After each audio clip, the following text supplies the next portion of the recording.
In 1929, the Vatican signed a treaty that ended 60 years of bitter standoff with the Italian state and made the Holy See a sovereign nation for the first time in modern history. The ink was barely dry before Mussolini was calling it proof that God himself endorsed the fascist project. But what looked like the church outmaneuvering a dictator was something far more uncomfortable. A struggling regime getting exactly the divine legitimacy it needed at exactly the moment its grip on Italy was most fragile. So why did the oldest institution in Western Christendom decide that a handshake with a fascist was the price worth paying for a few hundred acres of Roman real estate? February 11th, 1929. The ink is barely dry before both men are already convinced they've won. The Lateran Palace sits just east of the Colosseum, ancient and self-important, the kind of building that smells like cold stone and old ambition even on its warmest days. On this particular morning, it smells like that plus beeswax candles, the wool of clerical robes, and the faint diesel breath of the motorcade that delivered Benito Mussolini to the door. The fountain pens are already laid out. The parchment is waiting. Outside, black shirts stand at attention in their boots, doing what black shirts do best, looking purposeful and slightly threatening in the Roman winter light. Inside, two men face each other across a table that has seen centuries of ecclesiastical maneuvering and probably isn't surprised by any of this.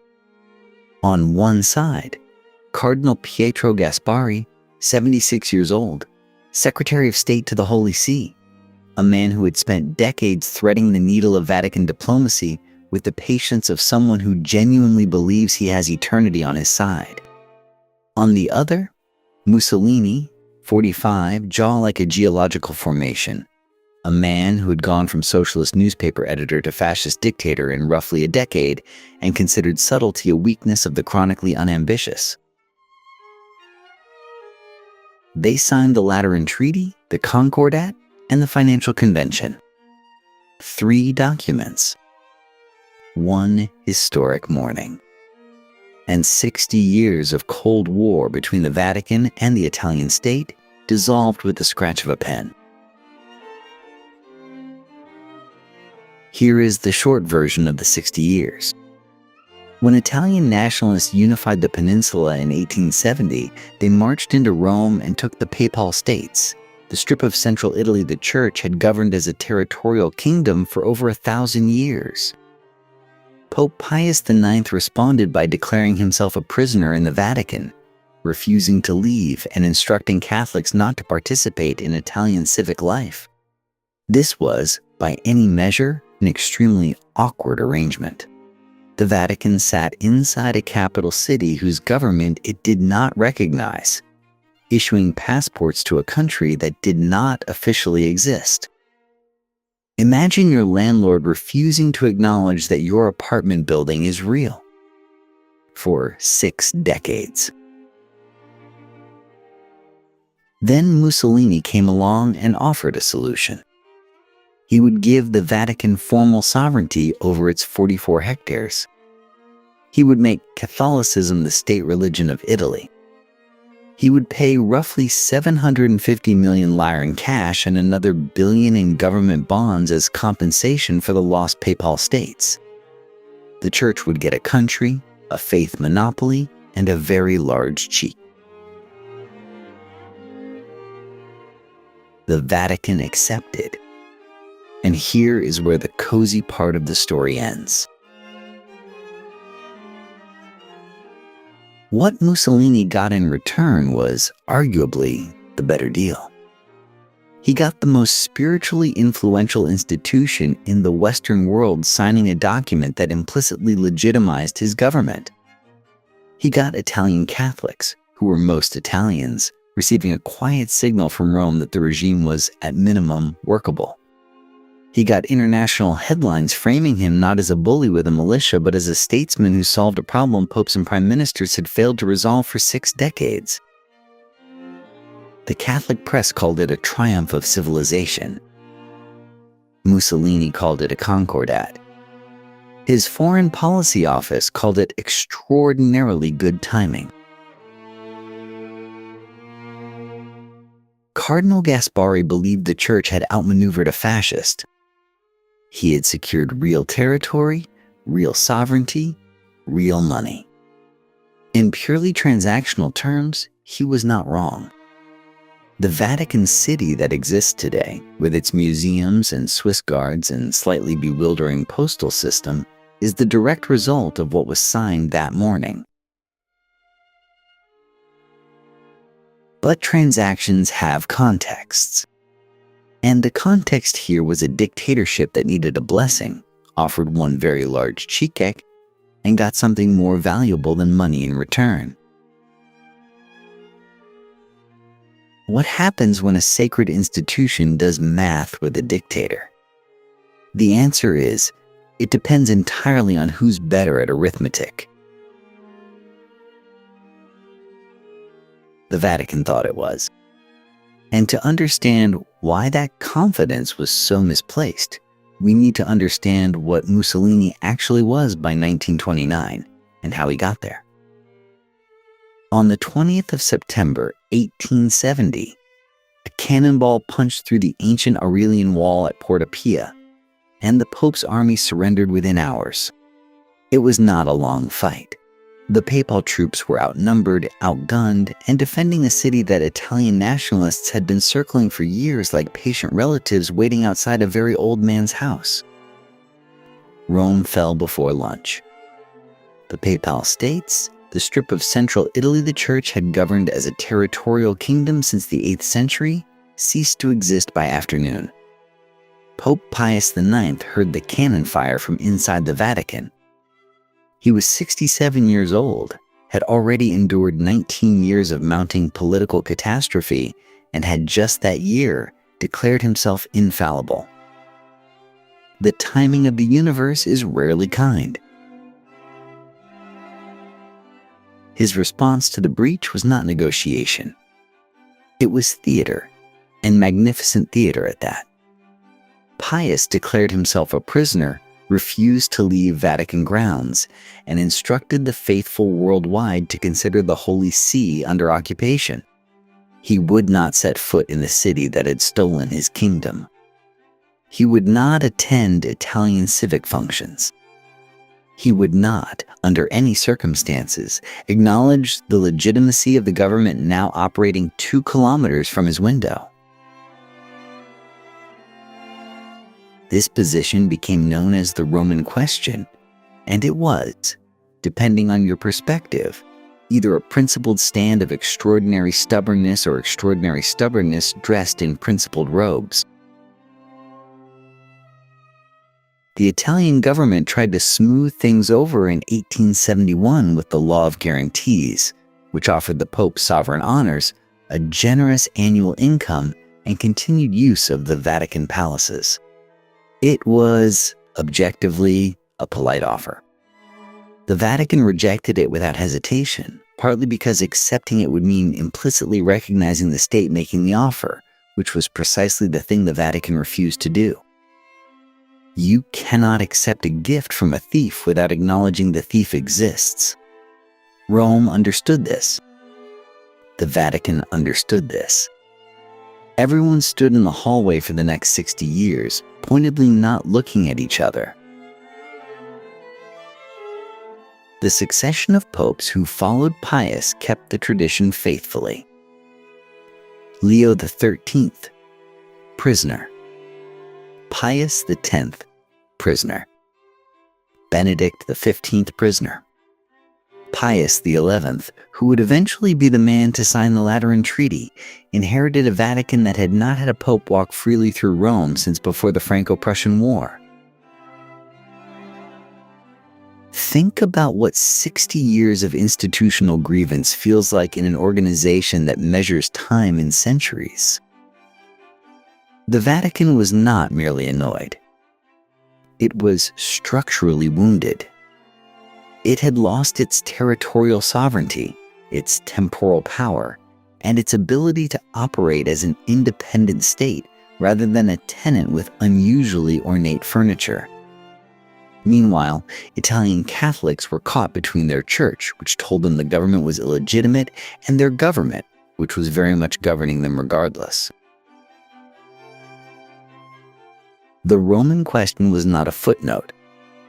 It was an open wound that every Italian politician knew about, and none had managed to close. Until a particular politician arrived who was not especially interested in theology, but was very interested in legitimacy. What he needed, and what only one institution in Rome could provide, is exactly where the story gets complicated. By 1920, Italy had been a unified nation for exactly 50 years, which sounds like enough time to work out the basics. It was not. The unification project of the 1860s had been run largely by northern elites, and the South had been less liberated than absorbed, its feudal landholding structures left largely intact, its poverty rebranded as a regional character flaw. A farmer in Calabria and a factory worker in Turin shared a flag and approximately nothing else. They spoke different dialects, ate different food, prayed in the same churches but to slightly different versions of the same saint, and regarded each other with the deep suspicion of people who have been told they are family without being asked. The liberal government in Rome managed this fractious arrangement through a practice called trasformismo, which is a polite word for buying political loyalty with favors and appointments until everyone in parliament owed someone something and nothing particularly changed. It was corruption as constitutional principle. It worked in the way that a leaking boat works if you never stop bailing. Then came the war. Italy entered the First World War in 1915 on the Allied side, after some fairly brisk negotiating about territorial rewards. 500,000 Italians died. When the Paris Peace Conference concluded in 1919, Italy received less than it had been promised. Nationalists coined the phrase mutilated victory, and the phrase spread like smoke through dry timber. 500,000 dead, and for this. Into this very flammable atmosphere walked 2 years of extraordinary labor unrest. The Red Biennium 1919 to 1920 saw factory occupations in Turin, land seizures in the countryside, strikes shutting down industries across the north. Socialist organizing had been building for a decade, and now it boiled. Landowners were terrified. The industrialists were terrified. The middle classes, who had sent their sons to die in a war that apparently meant nothing, were furious and frightened simultaneously, which is historically an excellent condition for producing very poor political decisions. And through all of it, quietly, the Catholic Church watched from its position of elegant non-participation. The Church held no official political role, but in rural Italy, it was the architecture of daily life. The priest married you, buried your parents, ran the school your children attended, and told you what to think about the socialists, which was not much that was charitable.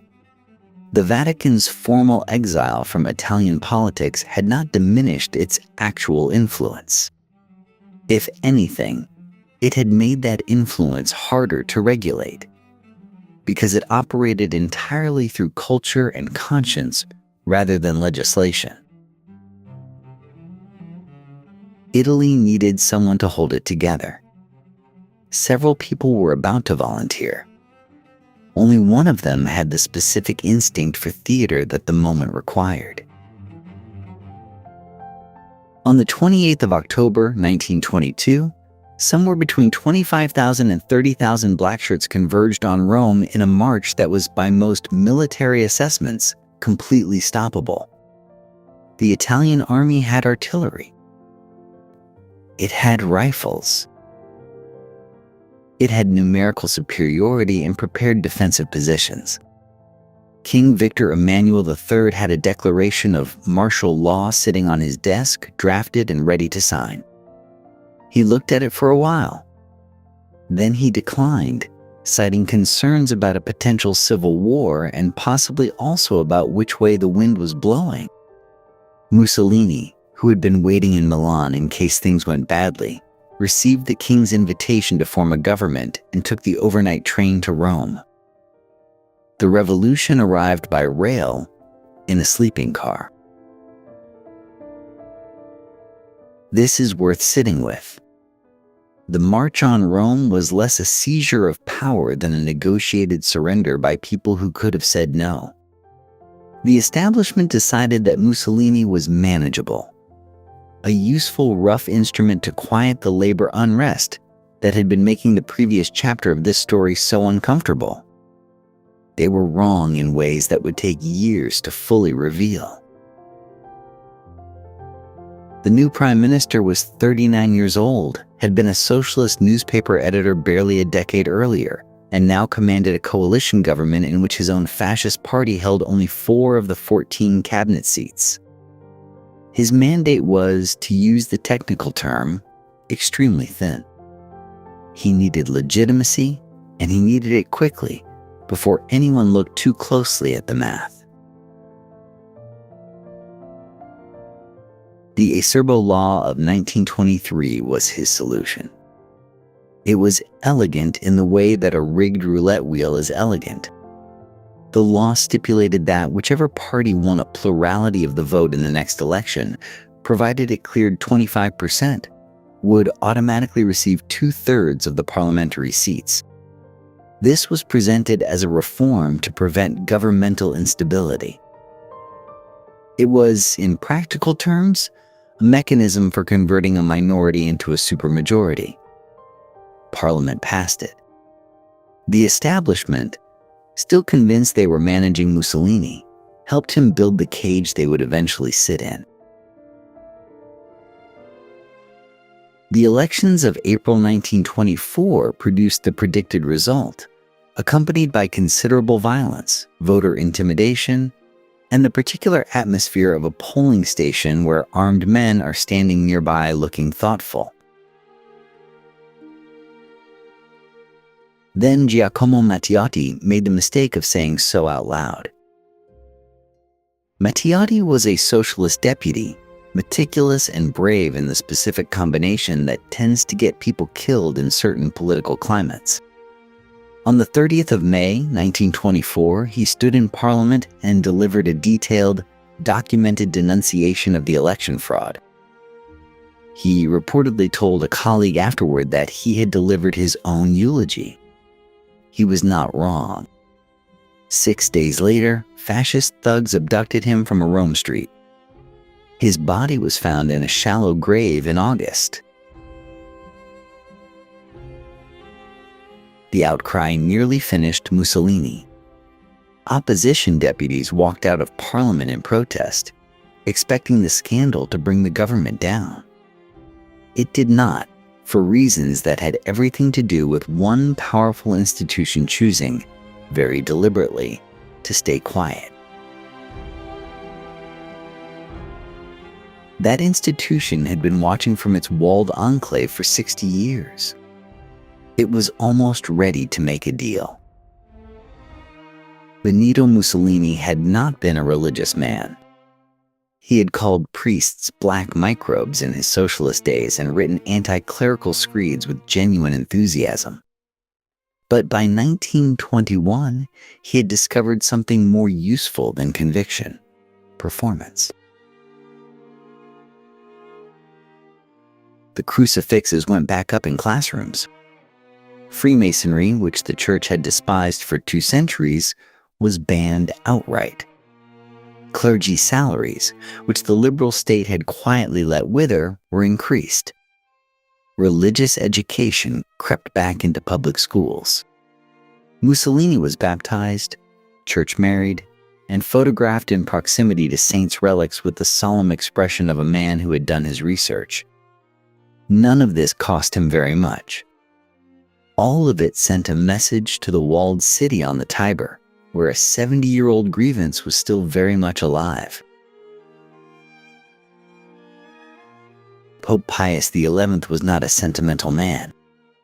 Born Achille Ratti, he had been a librarian, a scholar, and a papal nuncio in post-war Poland, where he had watched the Bolsheviks advance on Warsaw with his own eyes and stayed at his post when the diplomatic corps fled. This was the defining experience of his life. Communism to Pius was not an abstract ideological concern but a physical memory, something that smelled like smoke and moved like an army. He would do a great deal to stop its spread into the heart of Catholic Europe. And here was this loud, strutting strongman in Rome, loudly, struttingly anti-communist, and apparently willing to negotiate. Don't worry about his personal character, the logic ran. God has worked with worse materials. The formal back-channel negotiations began around 1926. The Vatican's representative was Francesco Pacelli, a fastidious canon lawyer and the brother of the man who would one day become Pope Pius XII. Mussolini's representatives met him in drawing rooms where such conversations could be had without appearing in newspapers. The Roman question, that 60-year open wound, was finally on the table. What the Vatican wanted was straightforward: recognition as a sovereign state, financial compensation for the territory seized in 1870, and legal privileges for the church within Italy. What Mussolini wanted was the one thing that rigged elections and press suppression could not manufacture, which was the quiet blessing of an institution that spoke to 30 million Italian Catholics every Sunday from every pulpit in the country. This was, in the cold language of politics, a transaction. Two parties with incompatible histories and uncomfortable bedfellow energy, calculating that their mutual needs outweighed their mutual distaste. The Vatican told itself it was rescuing the Church's independence. Mussolini told himself he was domesticating an ancient power. They were both half right, which is a comfortable arrangement until it isn't. The negotiations would take 3 years.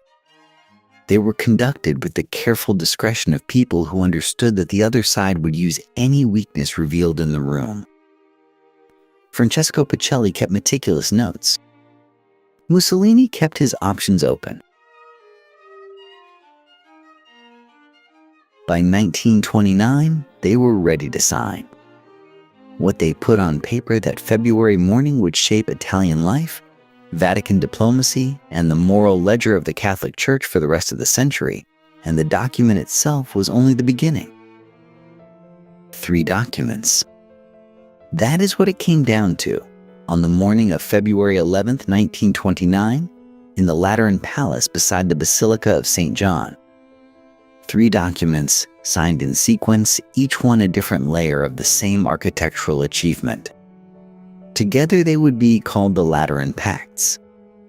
Separately, each one was doing its own quiet work. The first was the treaty itself. In its articles, Italy recognized the existence of Vatican City as a fully sovereign independent state, 44 hectares of central Rome, roughly the size of a large golf course, but with considerably more geopolitical consequence.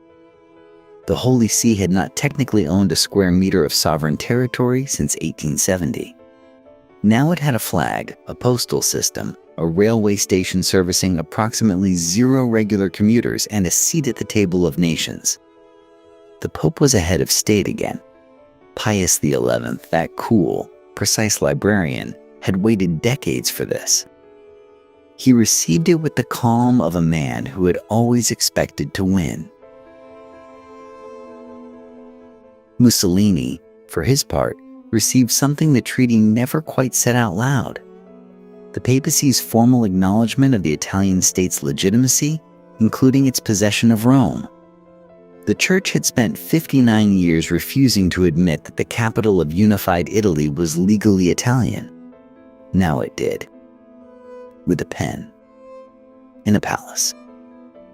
while photographers waited outside. The second document was the Concordat, and this is where things got genuinely interesting for Italian daily life.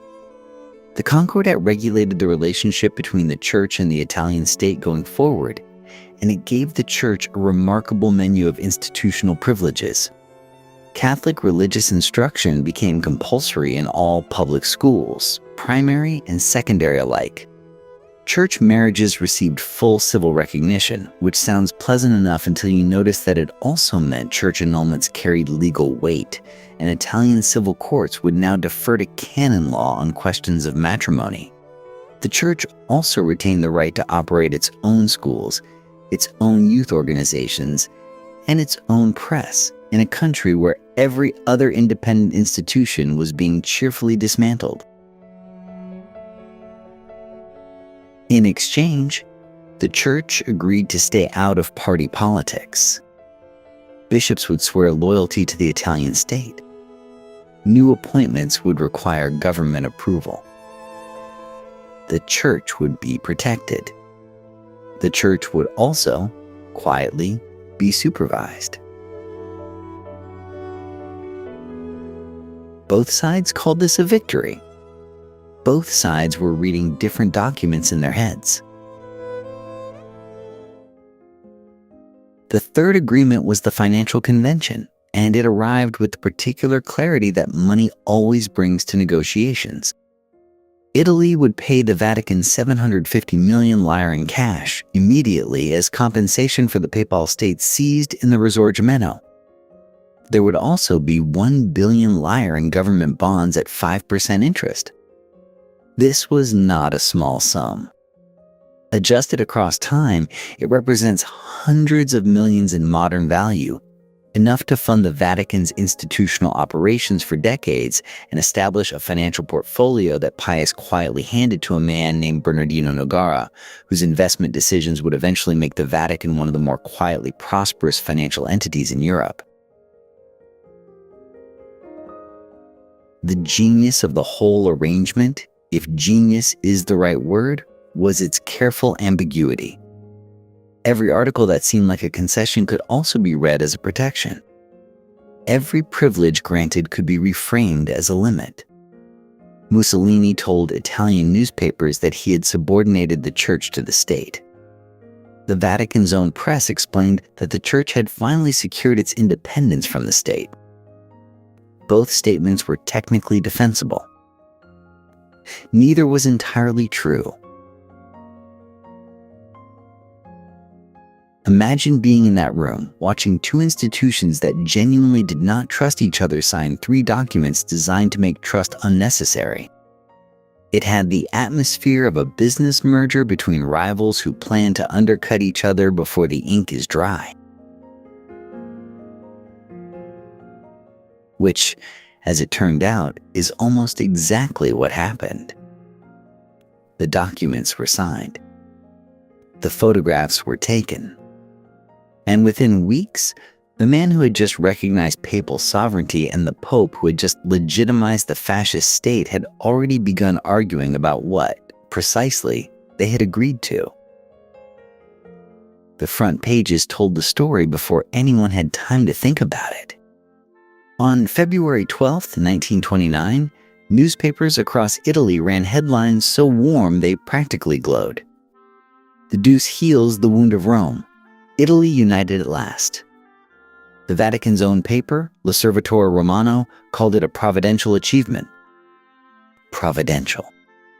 The word choice was precise and deliberate. It meant God had wanted this. It meant questioning it was in a subtle but unmistakable way, questioning the Almighty. International coverage was nearly as rapturous. The Times of London praised the settlement as a triumph of statesmanship. French Catholic papers celebrated. American headlines marveled. Mussolini, who had spent his earlier career writing anti-clerical screeds and describing priests as parasites, was now being treated as the man who had restored the church to its rightful dignity.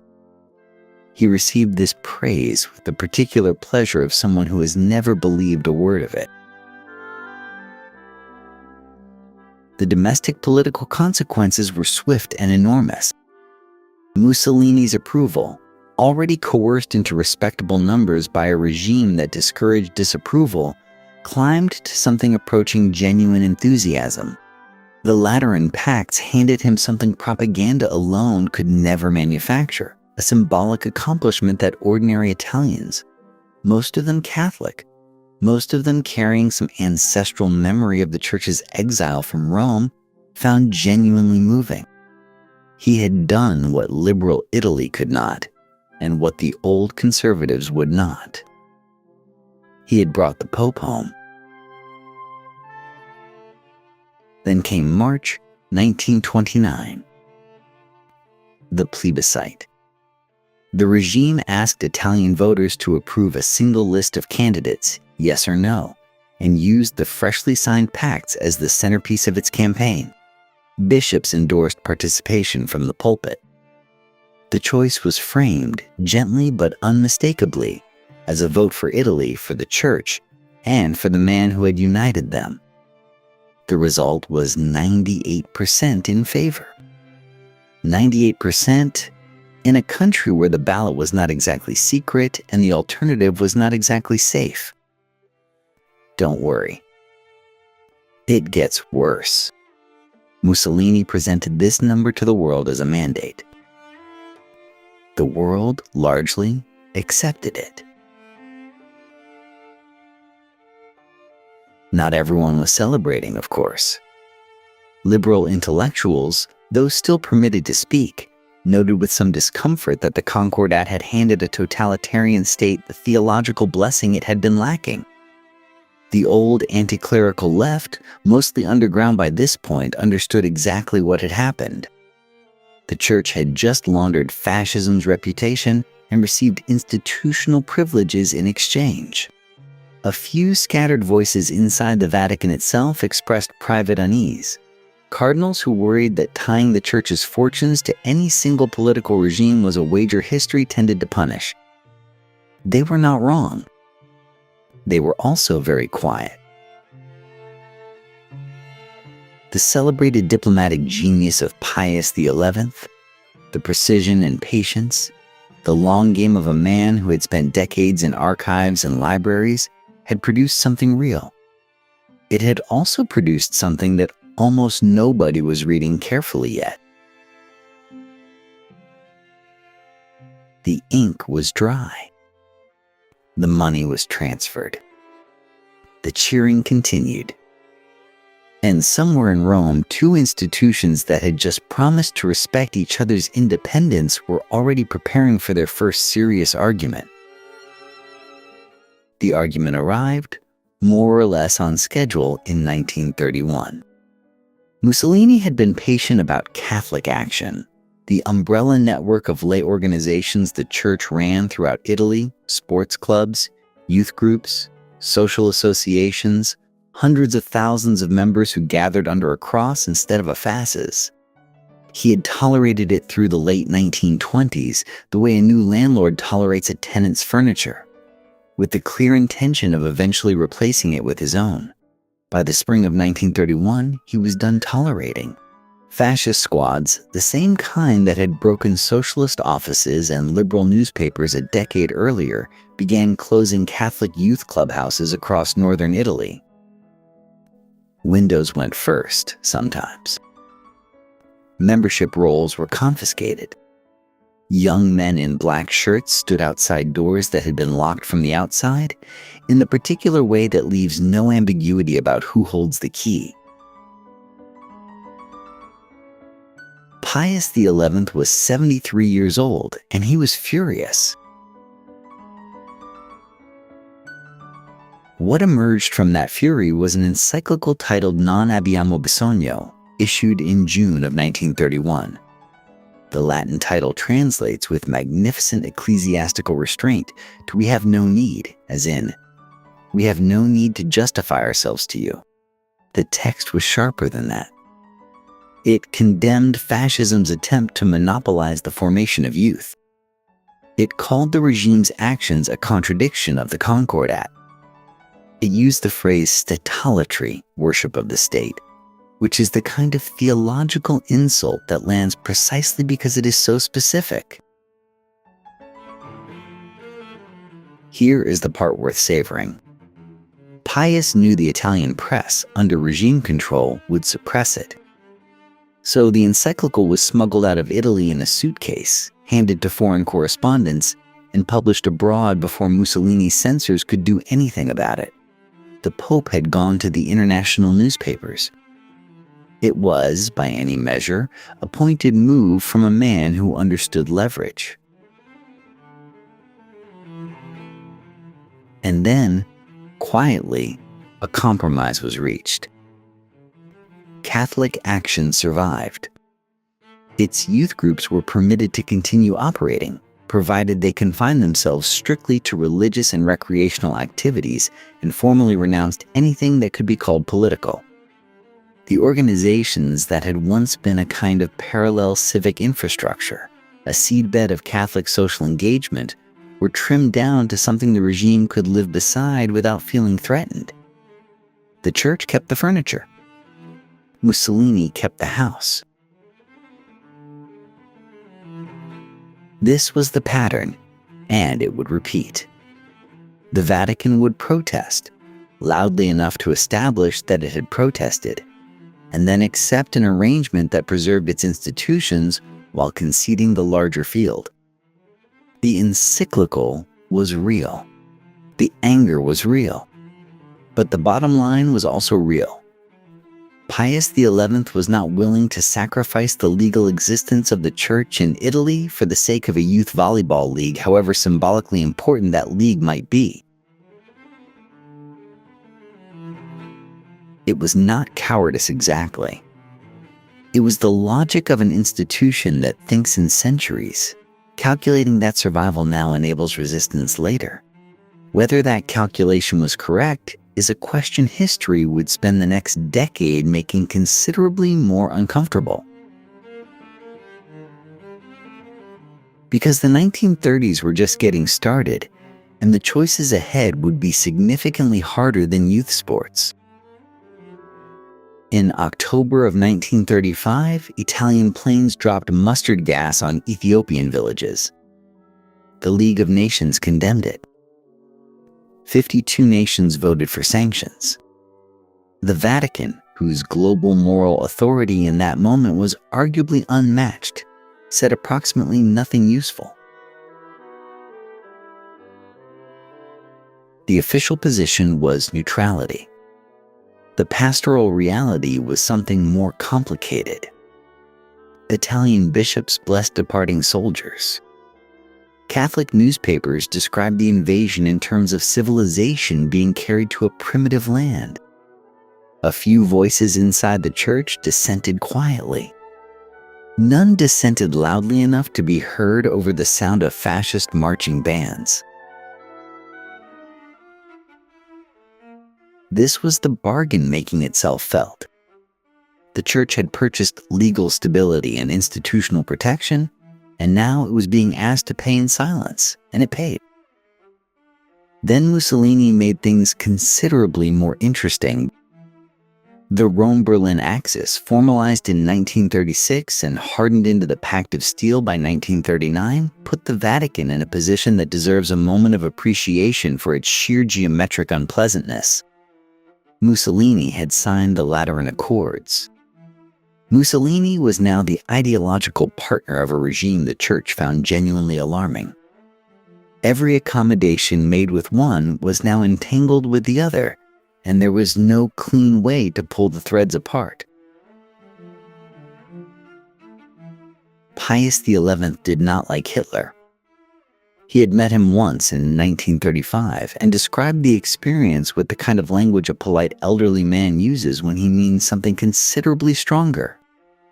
But disliking Hitler personally and confronting what Hitler represented institutionally were two different problems. And the Vatican's record on the second was considerably thinner than on the first. Then came 1938 and Italy's racial laws, modeled closely on the Nuremberg template, stripping Italian Jews of citizenship, employment, and legal standing. The church objected. The objection, and this matters, was focused almost entirely on baptized Jews, Catholics of Jewish descent, whose sacramental status the laws ignored. The principled objection to racial categorization as such was muted, hedged, and slow. Pius XI was dying by then, and he knew it. He commissioned a draft encyclical called Humani Generis Unitas, a sweeping condemnation of racism and anti-Semitism written partly by the American Jesuit John Lafarge. It was genuine, it was substantial, and it sat in a drawer. Pius died in February of 1939 before signing it. His successor quietly shelved it. A document that might have changed the moral calculus of the century, undelivered, because the man who ordered it ran out of time. What happened next depended entirely on who replaced him. On the morning of October 16, 1943, German SS troops moved through the old Jewish ghetto of Rome before sunrise, arresting over 1,000 people within walking distance of St. Peter's Dome. The Vatican could, on a clear day, see the neighborhood from its upper windows. Pope Pius XII had inherited his predecessor's unfinished business, his fraught diplomatic arrangements, and his very complicated silence. Elected in March of 1939, Eugenio Pizzelli was a trained diplomat before he was anything else, a man who believed that quiet negotiation preserved more lives than public condemnation. Whether he was right about that remains one of the most genuinely contested questions in 20th century history. When Germany occupied Rome in September of 1943, after Italy's surrender left the city suddenly, violently ungoverned, the Vatican found itself in a position of startling physical vulnerability. 44 hectares of sovereign territory surrounded by Wehrmacht soldiers, operated by a pope who had every institutional reason to avoid provoking the people with the guns.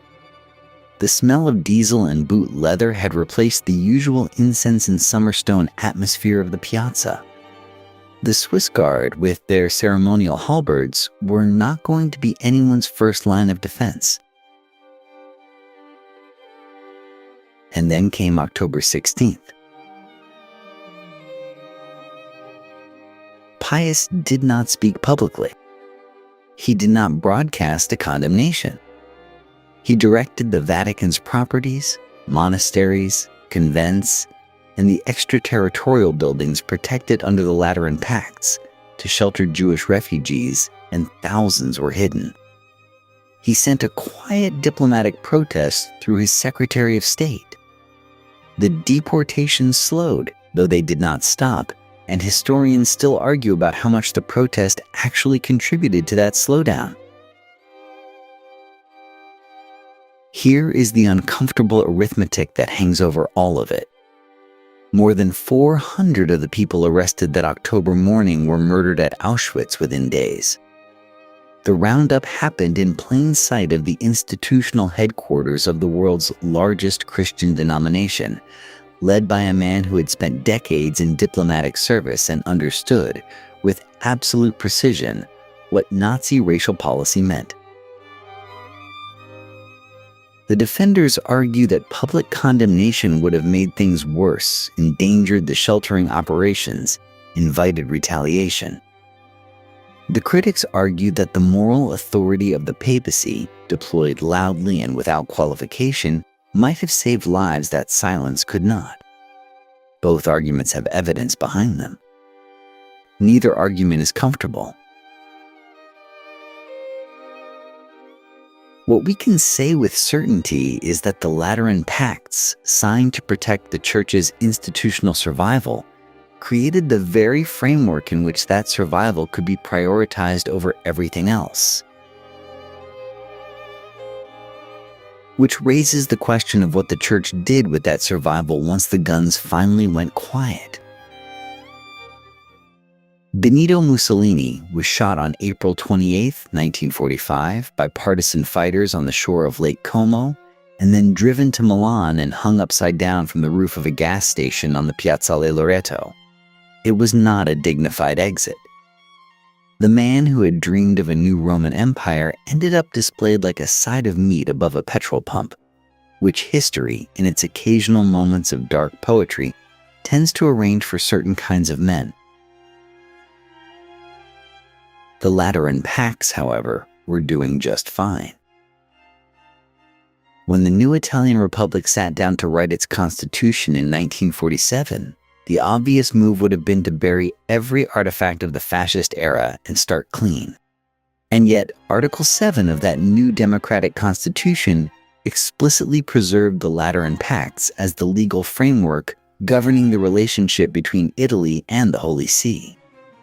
The Church's sovereign status, its financial arrangements, Catholicism's privileged position in Italian public life, all of it survived the man who had signed it into existence. How does something like that happen?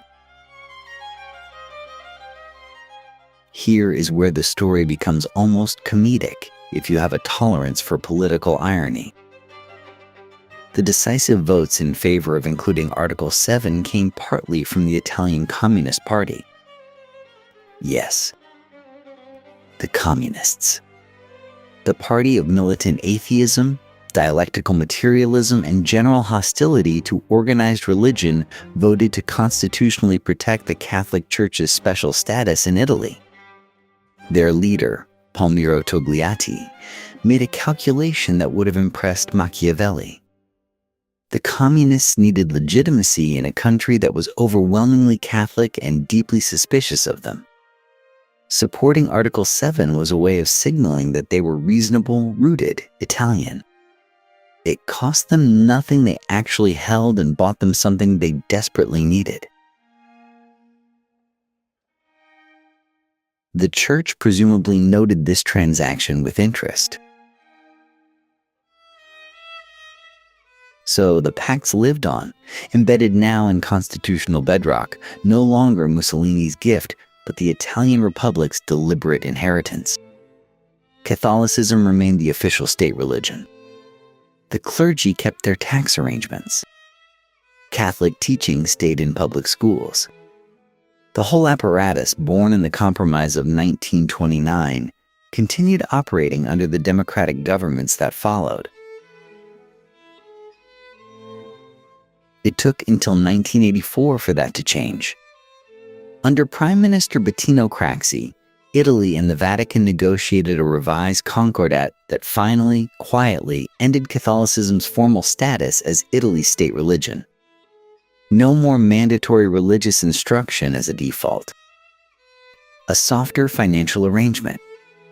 The relationship remained close, as it tends to when two institutions have spent decades sharing a city and a legal framework, but the explicit hierarchy was gone. Nearly 6 decades after the handshake in the Lateran Palace, the state religion clause was retired with all the drama of a bureaucratic memo. The Pax had outlived Mussolini by 39 years before anyone felt sufficiently comfortable to substantially revise them. That is, in its own quiet way, a remarkable testament to how thoroughly a single political deal can root itself into the ground. The question worth sitting with is not just what survived, but what it meant for the institution that survived it. Pope Pius XII died in October of 1958, and the debate about what he did or failed to do during the Holocaust has not stopped since. The historians call it the silence. The defenders call it prudent diplomacy. The critics call it something colder. What is not disputed is the arithmetic.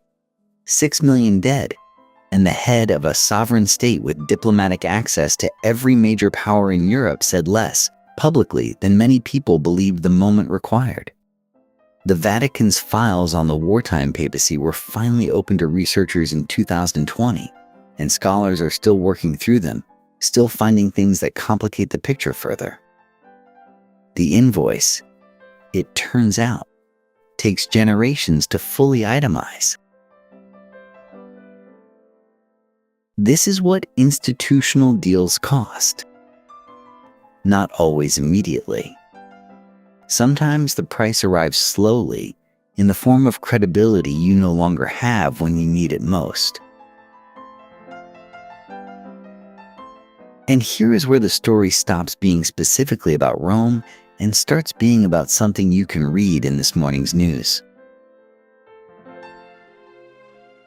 The pattern the Vatican and Mussolini established in 1929 is not a historical curiosity. It is a template so durable it practically comes with instructions.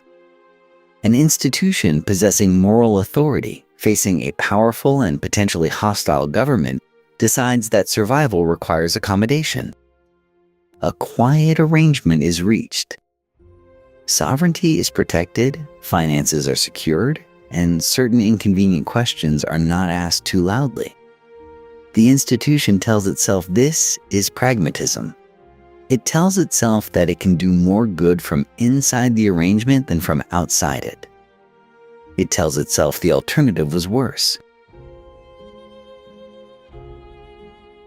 Universities accepting funding from authoritarian states have told themselves this.